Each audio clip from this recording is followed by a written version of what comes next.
i Google Maps? Höger? Höger, ja. Sen är det bara rakt fram tills vi är framme. Tror jag. Enligt Google Maps. Ja, men ni ser ju här vart vi är. Finland. Idag blir det Ponce. Idag blir det Ponce, ja. First time ever, i alla fall för mig. Ja. Och så vi ska börja ut i skogen och se vad de har för någonting. Det är väldigt, väldigt spännande. Det är ju Metkomässan i år. Och då brukar det innebära att alla finska företag har mycket nyheter på lut. Så vi får väl smyga i kika där vi kan se om vi kan hitta någonting spännande.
Is it common that to log poles here?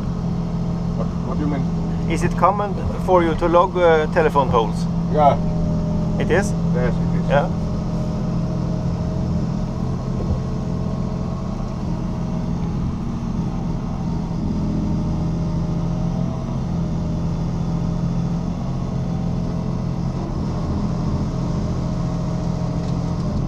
That was a long one. Yeah.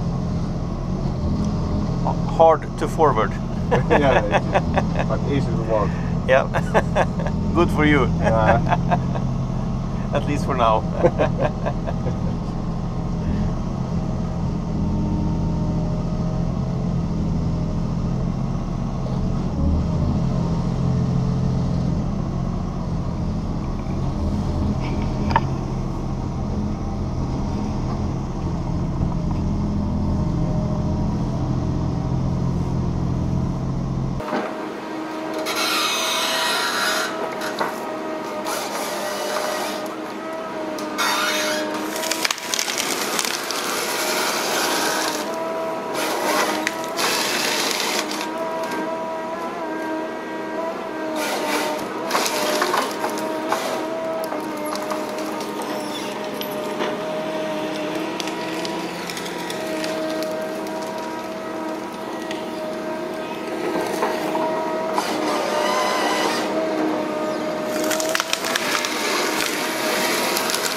Okej, mina vänner. Då återstår väl bara en sak. Hittar vi några hemligheter när vi besökte Ponce? Ja, kanske gjorde vi det. Vi kanske hittar den största nyheten som de kommer presentera på Finnmetco. Vi tror även att vi hittat vad de kommer kalla den här nyheten. Vi gissar i alla fall på Invisible Frame. Där har ni den. Boom! Glöm nu inte att prenumerera på vår kanal. Glöm för guds skull inte att läsa hela vårt reportage på Skogsforum. Länk finns här nere. If you want to read about our visit at Ponce in English, please visit forestry.com.